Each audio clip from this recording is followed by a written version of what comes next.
Gracias, Jorge. Te Gracias, comento, Jorge. Te tuvimos, comento, porque vos no lo estás viendo, porque me vos no lo parece, estás viendo, me parece, durante nos toda la están viendo transmisión unos nos están viendo unos 900 espectadores a 900 través del Facebook espectadores a de través del Política Facebook de Obrera Política Obrera y tuvimos una y gran tuvimos una gran participación participación a la hora del a chat, la las hora del chat, preguntas las y los preguntas comentarios. y los comentarios. Hay comentarios de todos lados, De todo el país, incluso internacionales, con saludos de y todo tipo. manifestaciones. De las preguntas te voy a contar algunas que llegaron porque son realmente muchísimas, pero bueno, hay algunas preocupaciones que naturalmente este, se reiteran, se manifiestan y quizás convendría atender, atender estas. Una que preguntaron varios, vamos a elegir una para dar pie, tiene que ver sobre el tema del fascismo, que vos tocaste en un momento. Eh, Han preguntado si en Brasil y en Estados Unidos hay condiciones para la instalación de gobiernos o de regímenes de tipo fascistas y qué condiciones deberían darse y cómo las combatimos. Y también otro compañero, eso lo preguntó Nahuel, y otro compañero preguntó, Juan, si que ve con preocupación el accionar de Bernie y su injerencia política en la provincia de Buenos Aires, y si Bernie puede ser un intento de ensayar una salida fascistoide a la crisis. ¿Te parece que arranquemos por esto? Bueno, esta preocupación por el fascismo. Yo quiero decir lo siguiente, desde la irrupción del fascismo en Italia en 1921, las condiciones potenciales para el fascismo existen en todo el mundo desde esa época hasta ahora. Las condiciones potenciales. ¿Por qué? Porque el fascismo es en primer lugar el producto de la decadencia capitalista. Y la decadencia capitalista significa la ruina económica de los sectores medios.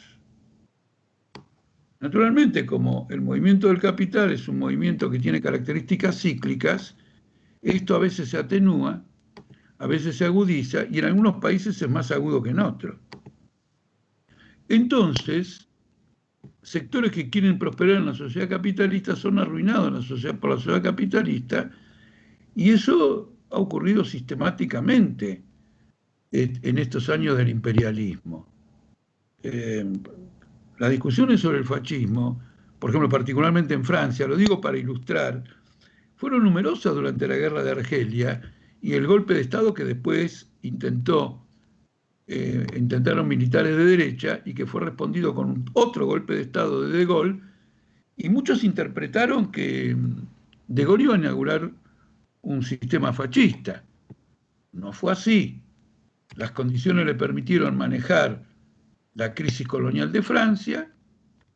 El Partido Comunista ayudó una barbaridad eh, al gobierno de Gaulle en función de ciertos intereses internacionales y quedó instalado como un gobierno de tipo bonapartista. El fenómeno fascista más agudo que se conoce hasta ahora, o por lo menos que yo admito que ha sido así, es Indonesia en 1964. Porque a raíz de un golpe de derecha, en una semana, bandas organizadas en todo el país asesinaron a 1 millón de militantes comunistas. Sin embargo, el proceso de Indonesia no evolucionó como un proceso fascista. Una vez que consiguieron estabilizar el sistema con este tipo de masacre, etcétera, etcétera, fueron teniendo márgenes de acción que llevaron a una forma burocratizada de control político, de control social, nuevas crisis, el movimiento obrero restañó sus heridas, comenzaron luchas, etcétera. ¿No es cierto? Entonces potencialmente se encuentra eso. Bolsonaro es muy interesante porque lo que están investigando los jueces es que el bolsonarismo representa una corriente interna de la baja oficialidad de la policía y en menor medida de la baja oficialidad del ejército. Entonces, hay todo un desarrollo y un avance. Pero para que el fenómeno fascista prospere, hace falta dos cosas.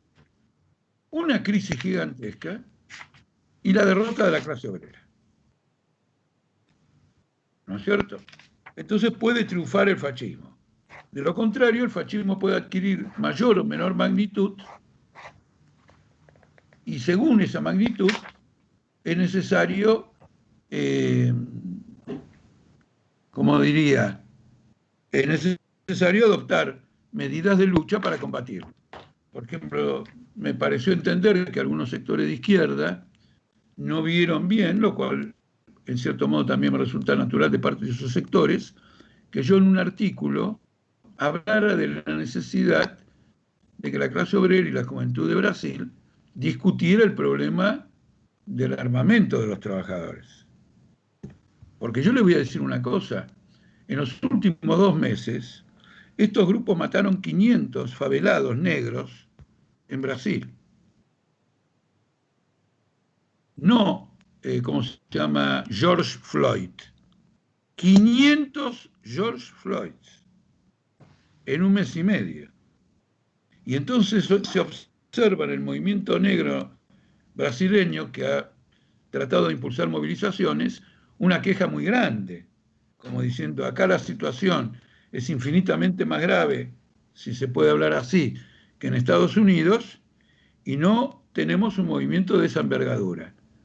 Pero el combate al fascismo plantea la revolución. Eso es lo que nos dicen los que hablan del fascismo antes de tiempo. Bueno, hay un fenómeno fascista, entonces si hay un fenómeno fascista, el combate se método a ese fenómeno fascista y es uno solo. Una resistencia de masas y la disposición de la vanguardia a combatir a los grupos fascistas con las armas que usan los grupos fascistas. Esto no se va a arreglar hablando. No va a salir un decreto de necesidad y urgencia.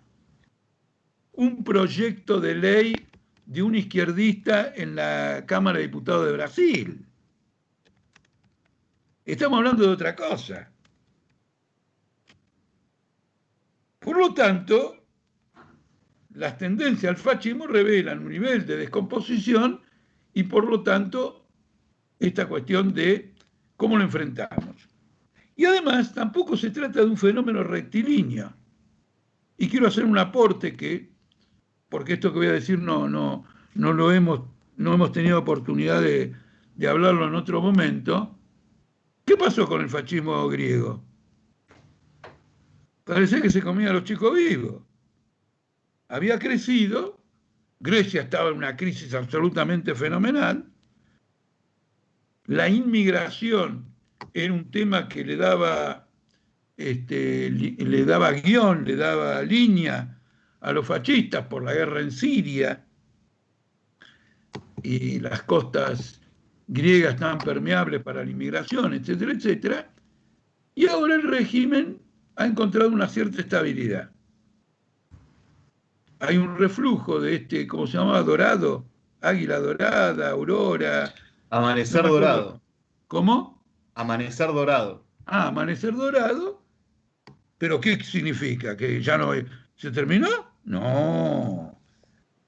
Va a haber otro periodo de agudeza. El propio Hitler no empezó en 1933. Hitler empezó en 1919, apenas terminó, 18-19, apenas terminó la Primera Guerra Mundial. Entonces tenemos que verlo de esa manera. Ahora, hablar del fascismo como un fenómeno consumado, de una derrota de largo tiempo de la clase obrera, es un despropósito. Y lo digo para cualquier país del mundo. Para cualquier país del mundo. Me refiero a aquellos países donde la derecha está más consolidada como una posibilidad, por ejemplo, Hungría, Bueno, otros países que ahora no sé por qué no me vienen a la cabeza, pero en todos los otros hay una crisis extraordinaria. Y hay que ver cómo la pandemia, este derrumbe económico, altera todo el curso de los acontecimientos, incluso para esos países. Ahora, como nosotros estamos viviendo acá lo que tenemos es al revés, es el fracaso del macrismo, que naturalmente no es una corriente fascista, y un intento de la burguesía para que la situación se vaya a los extremos. Por eso Larreta se sienta con Kicillof. Para ellos no es un negocio electoral sentarse, lo hacen bajo la presión de una crisis. Cualquiera sabe que Alberto Fernández tiene pánico que la situación se le vaya de las manos y esto termine en una movilización gigantesca y en una crisis económica de características extraordinarias, porque efectivamente la mitad de la industria está al borde de la quiebra, se financia con emisiones, etc. Es interesante, todo esto fracasa porque es una economía de mercado. Si fuera una economía planificada, con la industria nacionalizada, el mecanismo de financiación de esta pandemia sería directo, transparente, y no tendría todas las turbulencias y todos los manejos como que se llevan parte de la plata de los subsidios a especular con el dólar, que el capital internacional presiona por la deuda externa y también realiza maniobras desestabilizadoras, etc. Disculpen que haya agregado un poquito más a la pregunta, pero quiero tomarlo con seriedad el tema que se ha planteado. Muy bien. Mira, a ver, ¿se escucha bien ahí o...? Mira, tenemos, no sé, preguntas son más de 40, que hay material como para hacer varias temporadas de Altamira Responde, me parece. Pero podríamos hacer, perdón, ¿puedo interrumpir? Sí, claro. Podríamos reunir todas esas preguntas y trazarnos un plan de respuestas a través de Política Obrera y ajustar Política Obrera al tratamiento de los temas que inquietan a la audiencia de hoy. Por supuesto. Son muchísimas las inquietudes que hay. Te comento algunas más para continuar. Bueno, una preocupación que también se reitera tiene que ver, bueno, con un tema del momento, es la intervención de Vicentín. Vos también tocaste la cuestión. Preguntas de por qué, por ejemplo, Cristian pregunta por qué retrocede el gobierno en la intervención si se trataba de un intento de rescate, y pregunta si se está produciendo un choque al interior de la burguesía vinculado a la guerra comercial internacional. ¿Te parece que sigamos con este tema? Bueno, en general, sigo una conducta de discutir los temas que se expusieron. Cuando recién contesté sobre el fascismo, yo hice alusión, Bolsonaro, Trump, disculpen que me vuelva con esto, en el día de ayer se celebró una de las fechas de la emancipación de la esclavitud en Estados Unidos. Y gobiernos y distintas declararon feriado y empresas. Esto va a provocar una reacción fascista que no va a admitir que se transforme en feriado el 19 de junio, cuando un general del gobierno del norte de Estados Unidos entró en una ciudad de Texas y les informó a todos que los negros estaban libres. Es decir, había terminado la esclavitud que se había proclamado antes y que después fue colocada en una enmienda constitucional. Bueno, tenemos un ascenso, digamos, de características generales. Entonces acá quiero ceñirme, porque fue un tema, el problema de Vicentín. El problema de Vicentín es el siguiente. El concurso empezó en febrero. Nosotros estamos en junio. Y es una empresa que maneja por donde pasa un gran espectro agroindustrial. No es una empresa que fabrica, no sé, puede ser muy importante, pero lámpara de jabón. En todos estos meses no hubo acuerdos. Y hubo distintas propuestas, etc. Uno de los problemas es la situación del Banco Nación. Porque en el rescate que quiere Vicentín es que el Banco Nación transforme con descuento, con quita, su crédito, lo que él le debe a Vicentín, lo transforma en capital, sin cuestionar la posición mayoritaria de Vicentín. Porque como ustedes se dan cuenta, ahora que el juez repone al directorio de Vicentín, el problema es que Vicentín no se quiere ir de Vicentín. Porque además Vicentín, la cerealera, forma parte de un holding. Es muy probable que si pierde posiciones en la cerealera, se vaya cayendo el holding. Uno de los socios de Vicentín, en Renova, que es una empresa que hace biocombustibles, ya hizo una oferta para quedarse con la cerealera. Con lo cual, una empresa, un gran monopolio internacional, Glencore es un protagonista internacional fundamental en el mercado de granos, gran operador, opera en todos los mercados internacionales, cosa que no ocurre con Vicentín, significaría una concentración en manos extranjeras muy fuerte de este negocio y por lo tanto el peligro indudable de que las ganancias de un holding de estas características no se queden en el país, sino que bajo la forma de dividendo, utilidad y otra forma, siempre vayan al exterior. Porque es una empresa extranjera que tiene sus accionistas, digamos, afuera. En una palabra, hasta junio, los protagonistas del concurso no llegaron a un acuerdo. Y la empresa no está operando. El juez dijo que iba a esperar hasta agosto para el acuerdo.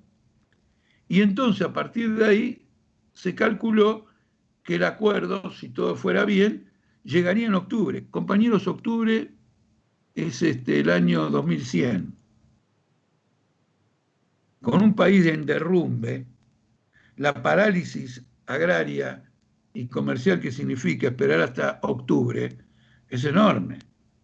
Entonces, en realidad, Fernández, en cierto modo, dijo, yo tengo que intervenir acá y luego llegaré a un acuerdo con los acreedores, renegociando la deuda, como la estoy haciendo con los que tienen la deuda pública argentina, y la empresa seguirá funcionando. Fue una salida improvisada. En ningún lugar del programa de Frente de Todos figuraba la nacionalización de Vicentín o la expropiación de Vicentín.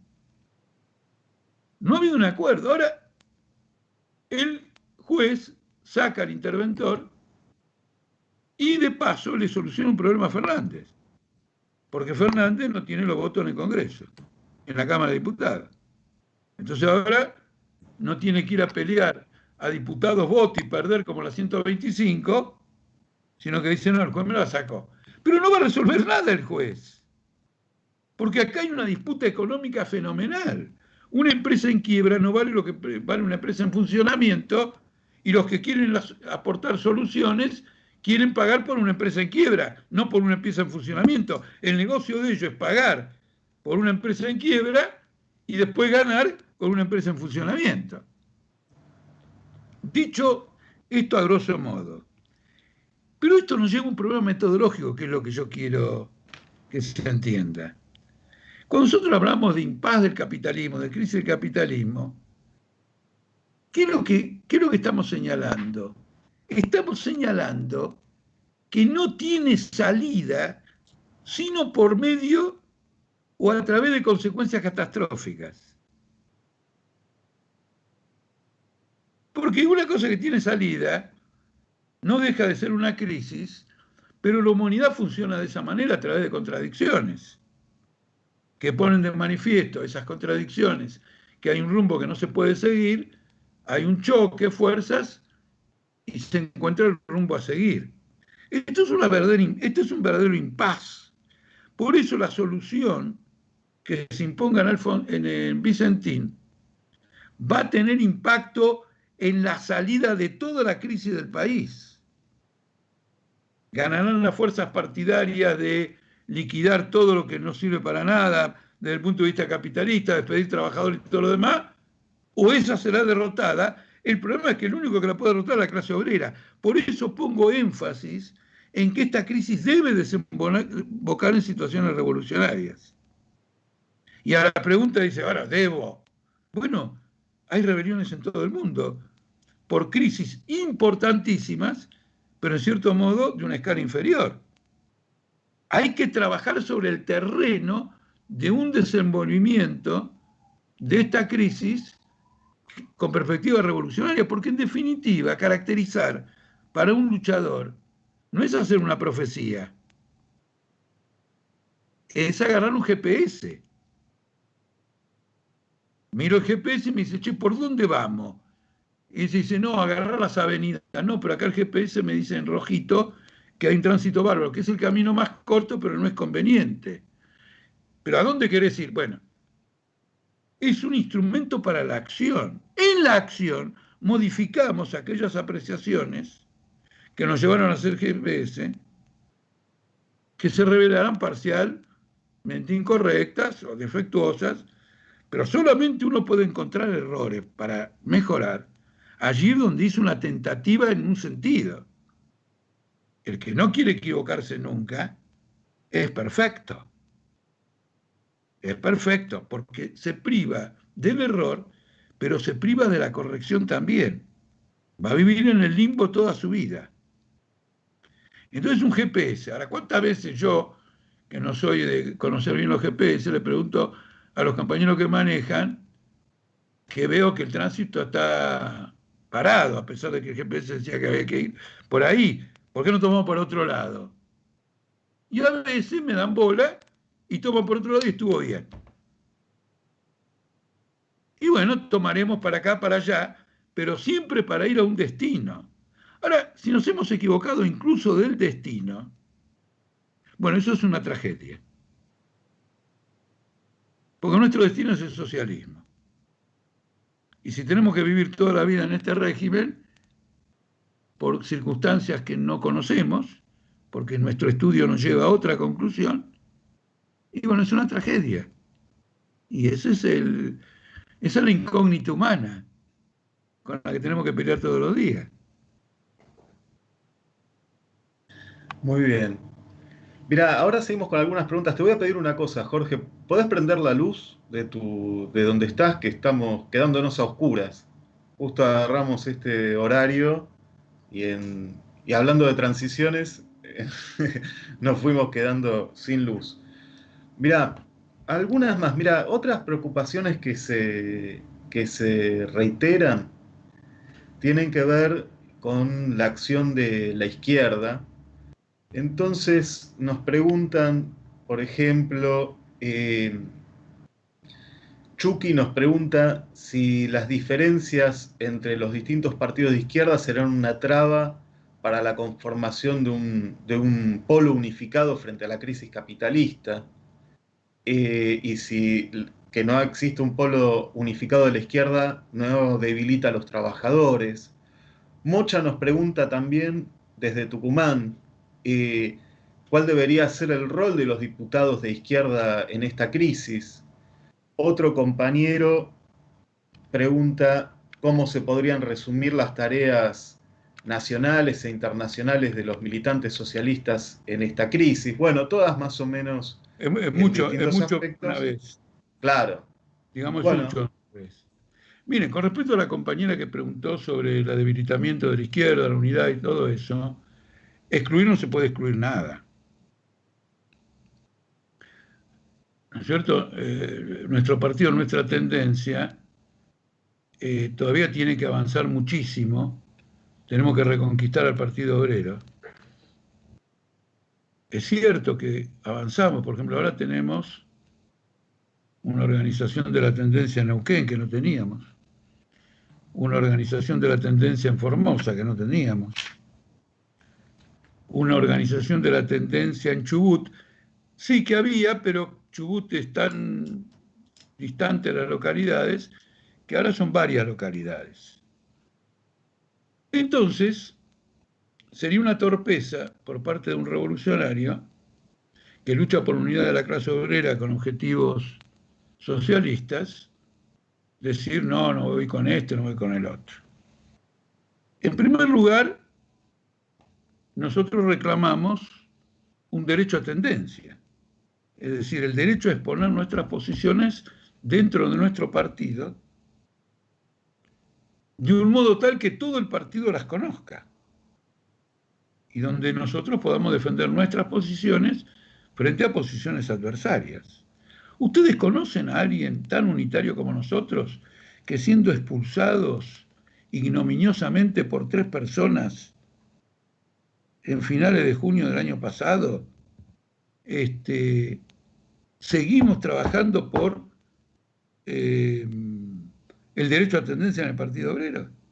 Imagínense que tengamos ese derecho a tendencia. Ya el Partido Obrero sería fortalecido por 1.500 militantes más.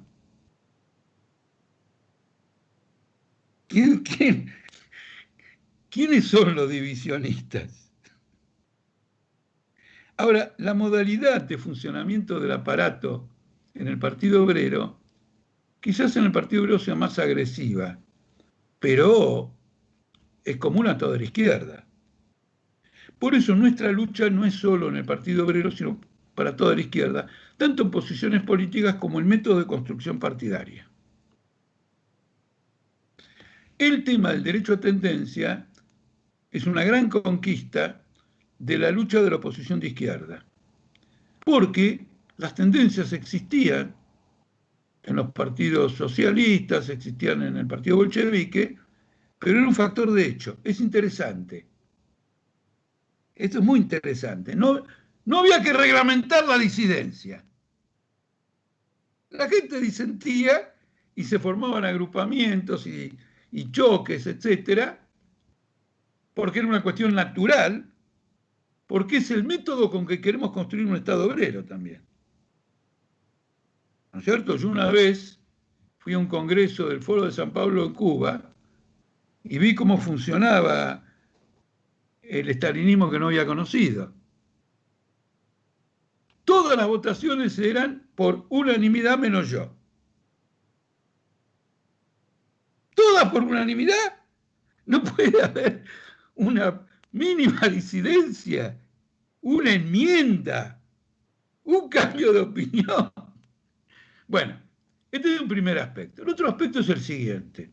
En un frente político, dadas las circunstancias, hay que hacerlos. Nosotros hemos promovido la formación del frente de izquierda. Pero tiene que ser hecho en la claridad.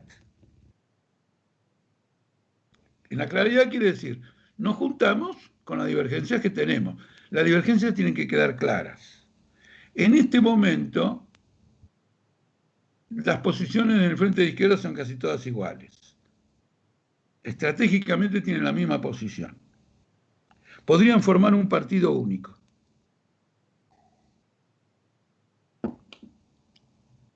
¿No es cierto? Con esta orientación marcadamente parlamentaria y también marcadamente, ¿cómo se dice? No televisiva, sino, ¿cómo se...? Bueno, electoralismo mediático.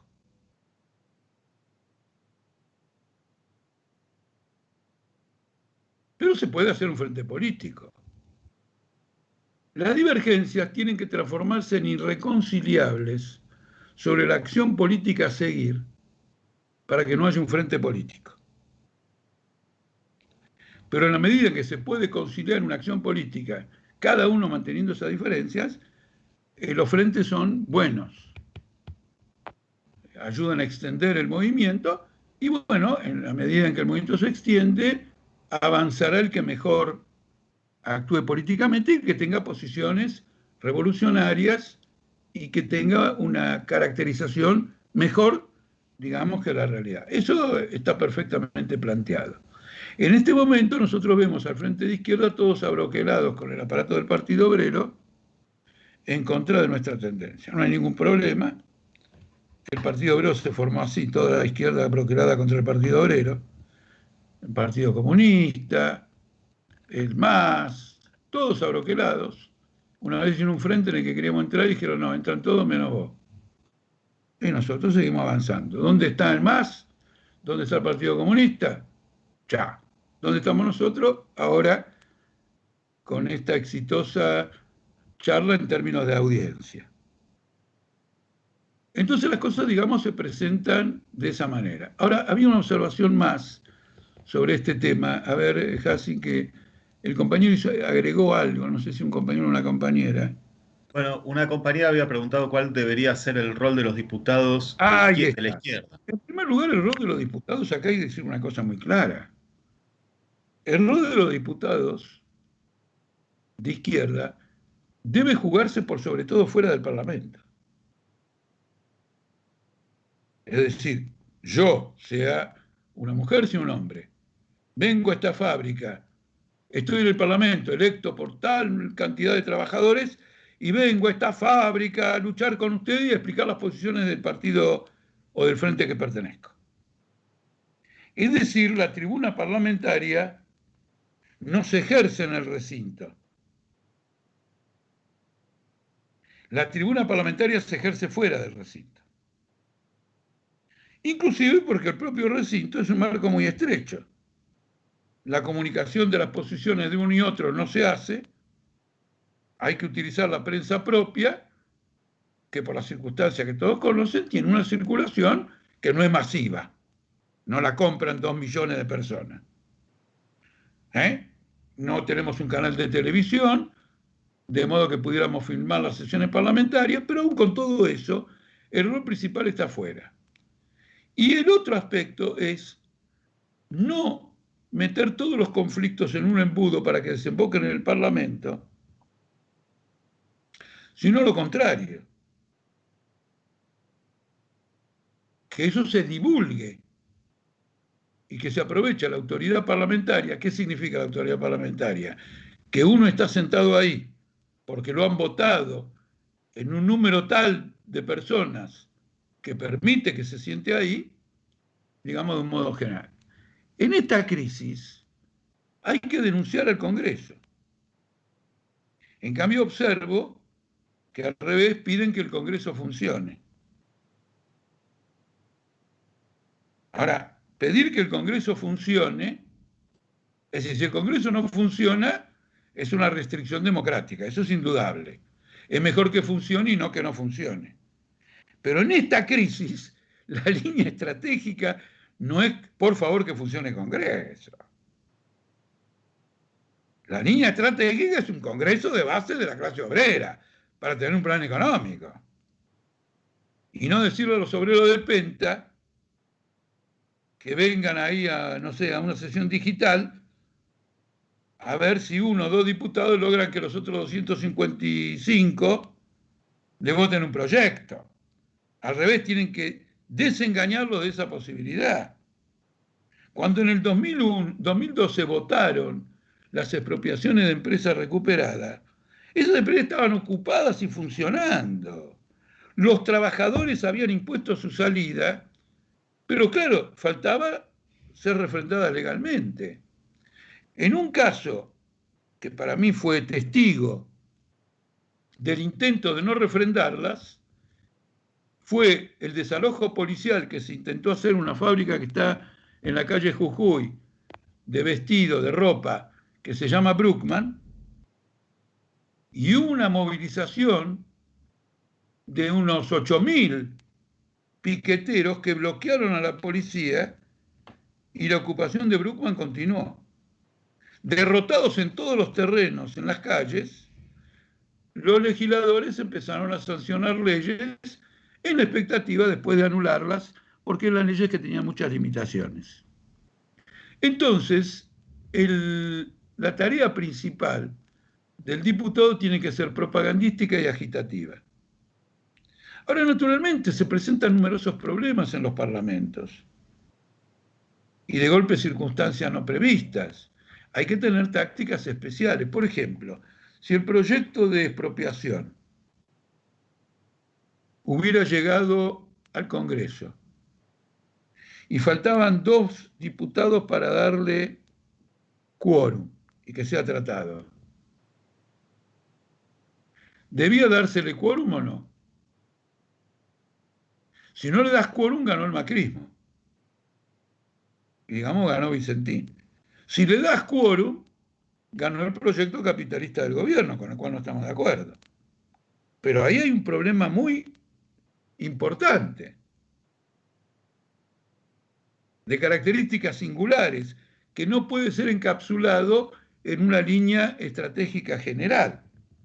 Entonces nosotros hemos escrito algo sobre eso y reclamábamos que los partidos de izquierda, de frente de izquierda, realizaran un plenario para tomar una decisión. Miren que no dijimos, no hagan esto sí, lo otro no, esto es correcto, lo otro sí correcto, no. Ante una situación compleja, hagamos un debate deliberativo. ¿Cómo actuar? Porque entendíamos que era una circunstancia. Bueno, ahora eso no se va a presentar porque no tiene los votos, etcétera, etcétera, etcétera. Bueno, Fernández no consigue los votos, imagínate que para el frigorífico Penta tampoco van a conseguir los votos. ¿No es cierto? Entonces, uno tiende a interpretar, yo soy cauteloso, pero igual tengo esa interpretación, que son todas actitudes en función de una perspectiva electoral del 2021. Un diputado más, 2, 3, que luego no da resultado porque lo que impacta luego electoralmente es la profundidad de la acción anterior a las elecciones. En general, la gente que es unilateralmente electoral, que en el lenguaje popular se lo llama electoralista, no tiene éxito electoral. Y en cambio aquellos que ocupan los escenarios con posiciones profundas, agitación, etcétera, luego tienen un reconocimiento electoral.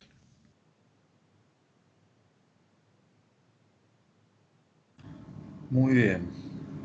Muy bien. Bueno, hay una gran participación. Jorge, te voy a pedir una cosita. ¿Podés bajar un poquito tu pantalla que te vamos a ver mejor así? Bajarla un poquitito nada más. Ahí, perfecto. Perfecto. ¿Ahí o acá? No, claro. No, ahí, perfecto. Ahí va muy bien. Bueno, hay muchos mensajes, de todo tipo. Han llegado mensajes desde Brooklyn incluso, te comento.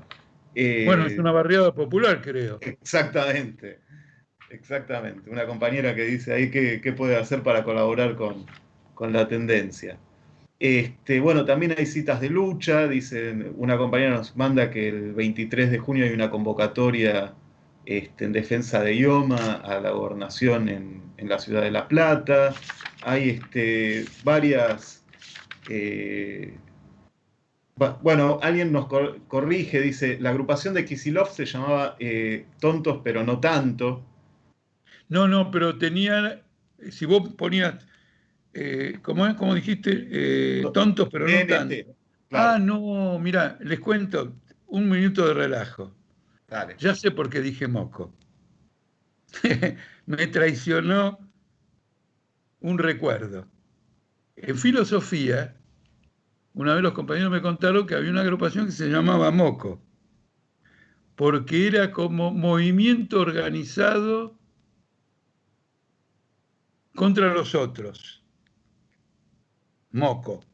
Y la eslogan era, si no te adherís al moco, el moco se adherirá a vos.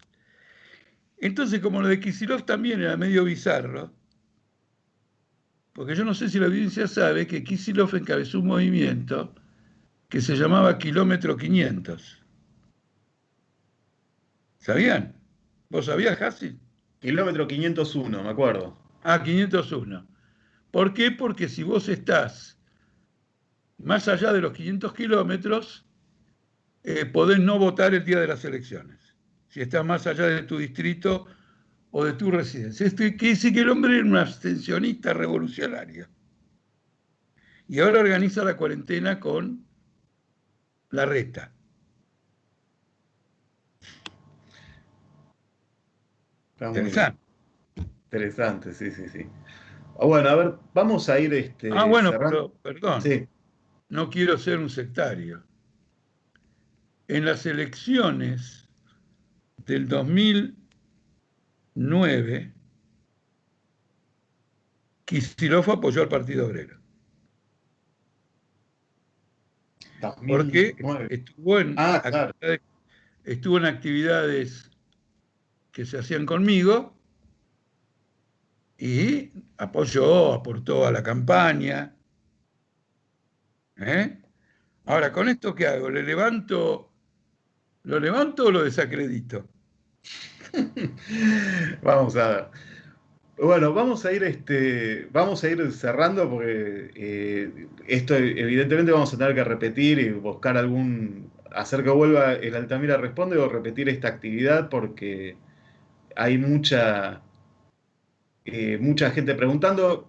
Bueno, les cuento a los que nos están viendo, el viernes que viene tenemos otra charla sobre el movimiento obrero con Juan Ferro y Pablo Busch por este mismo canal a las 6 de la tarde. ¿Y qué te parece para cerrar? Bueno, hay un par de preguntas que se reiteran. Una,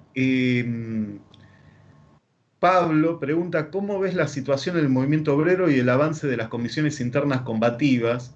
Y en particular, pregunta por la situación del SUTNA y en la UTA. Bueno, una cosa quiero decir, la compañera que convocó el 23 de junio a La Plata por el IOMA, todo lo que sean convocatorias, por favor, quiero que se hagan acá para ayudar a esas convocatorias.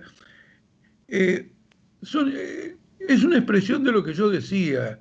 En medio de una cuarentena, la gente saliendo a la calle a defender sus conquistas es una expresión de una conciencia política más elevada. El que no advierta eso no quiere trabajar por la victoria de una revolución. Porque estos son los cuadros y las personas que están buscando una salida. Eso me parece muy importante. Esto está enlazado con el tema del crecimiento porque nosotros siempre hemos sostenido que con las 6 horas del subte y el ascenso de los delegados del subte, se inició una etapa nueva, en el sentido de que, una etapa nueva, en el sentido de que apareció una nueva generación.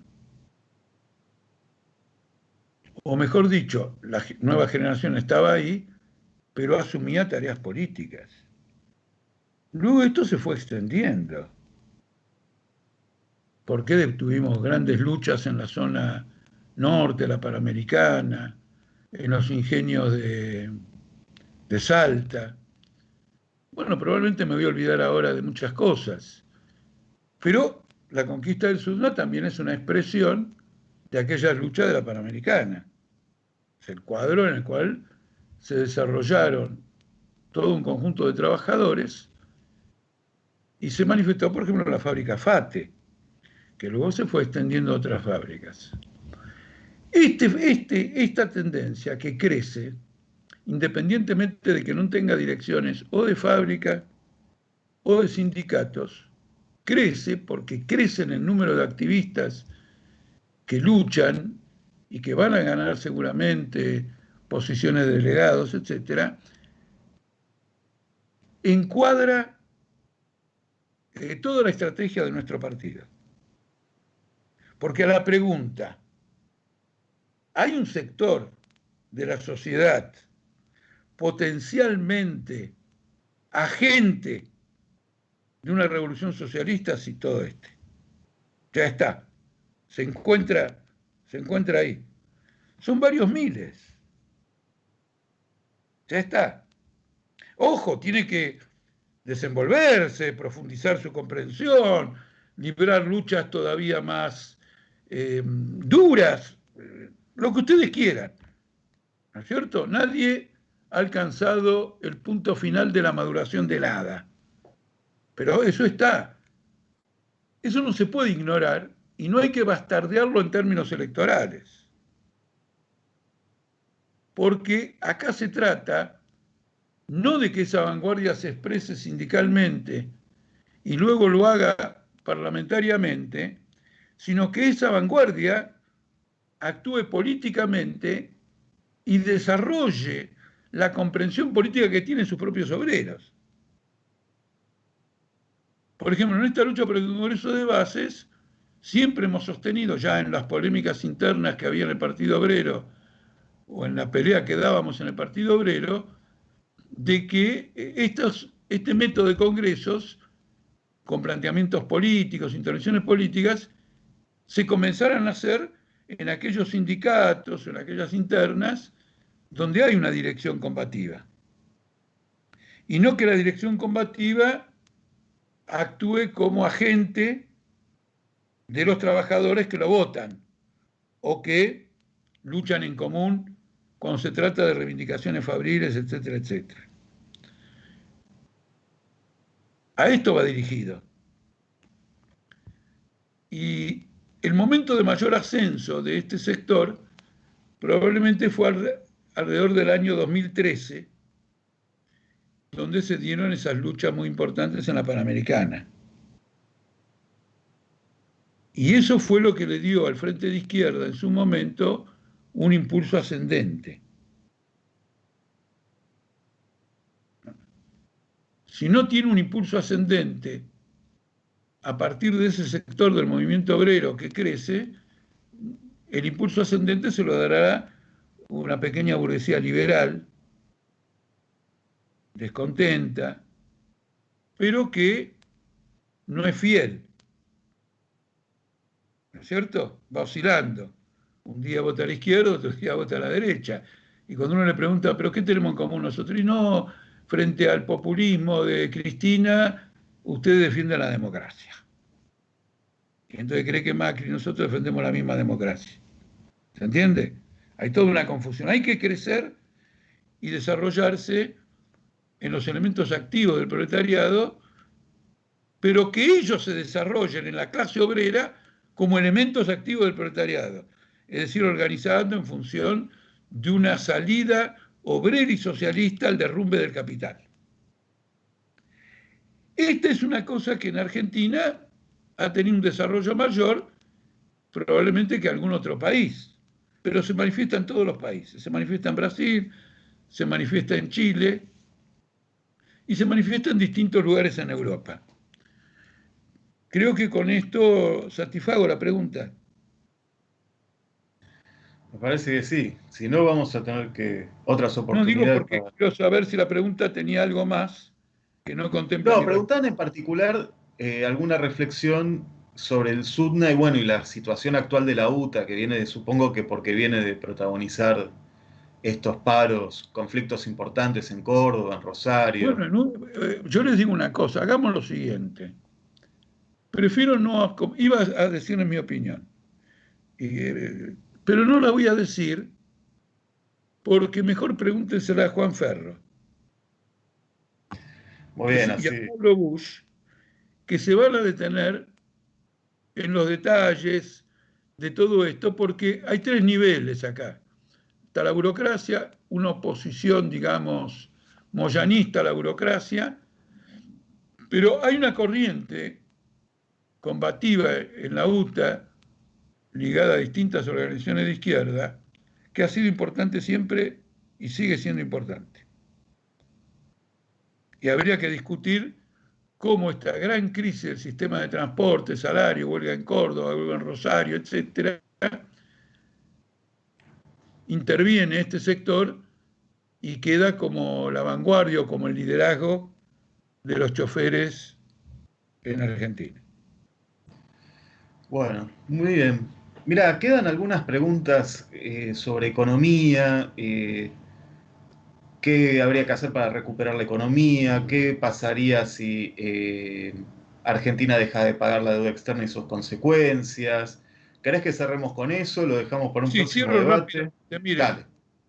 cierro rápidamente porque la pandemia y la crisis capitalista, junto con este fenómeno de la crisis sanitaria, plantea urgentemente la nacionalización del capitalismo, es decir, la nacionalización de la industria, el comercio y la banca.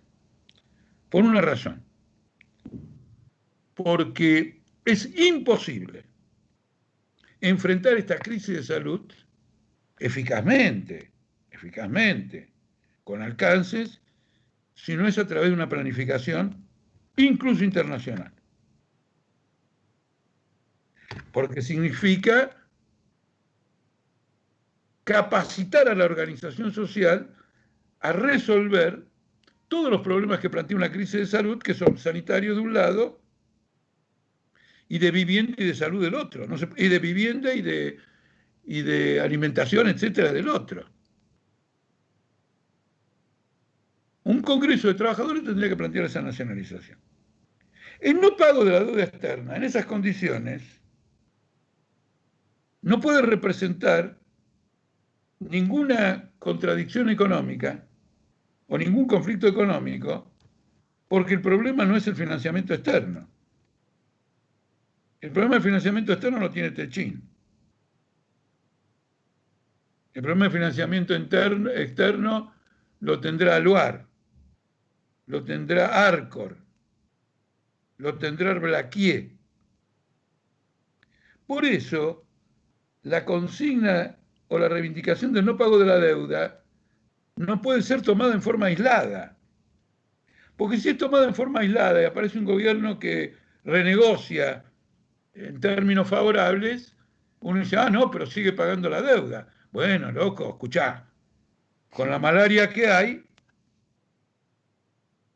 por lo menos apoyémoslo que logró bajarla a la mitad.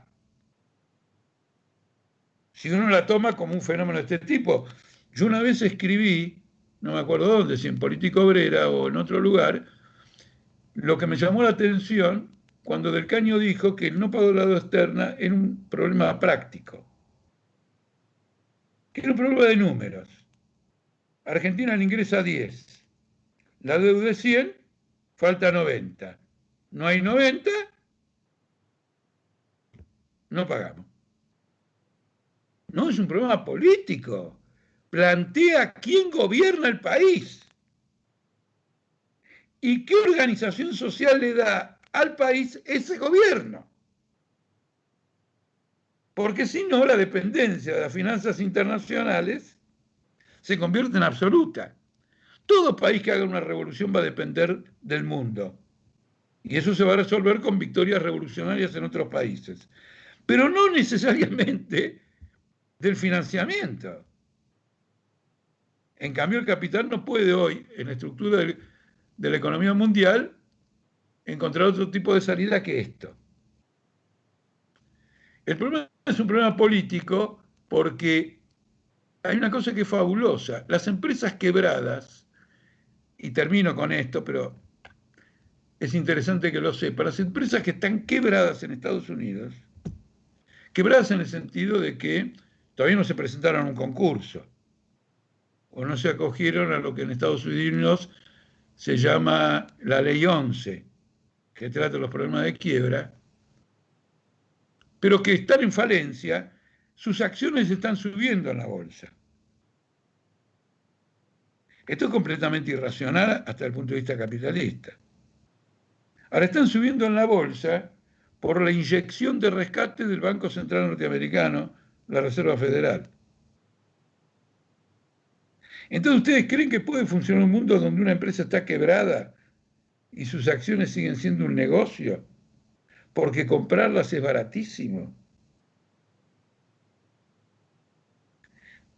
Tenemos que ver el problema de conjunto. No adoptemos para nosotros la agenda que nos propone el capitalismo sobre arreglos más o menos radicales de esta situación. Hay que abolir el sistema capitalista un proceso prolongado bajo un gobierno de trabajadores. Como me dijiste que es la última pregunta, me despido de todos ustedes, no los puedo ver, pero les agradezco muchísimo en nombre de todo el Partido Obrero Tendencia el interés que significa haber asistido a esta actividad. Y espero que se repita.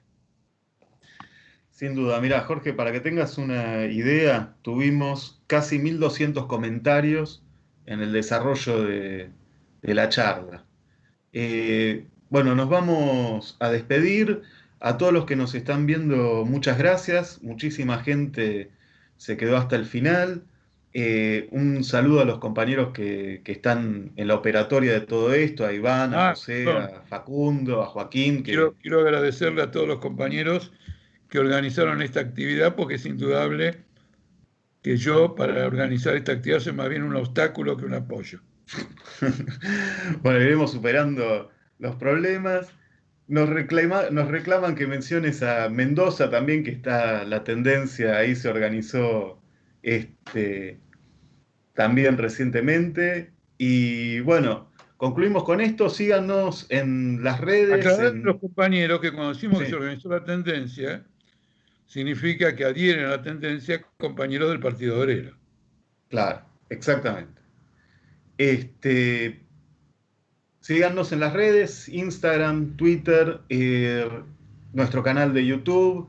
Recuerden, esta charla también se va a subir para ya sea el que la quiera volver a ver o el que quiera compartirla con otros trabajadores y otros compañeros. Y para cerrar, recuerden la próxima cita el viernes en este mismo canal, el movimiento obrero, la pandemia, la crisis política con Juan Ferro y Pablo Busch. Gracias, Jorge, y gracias a todos los que estuvieron acá.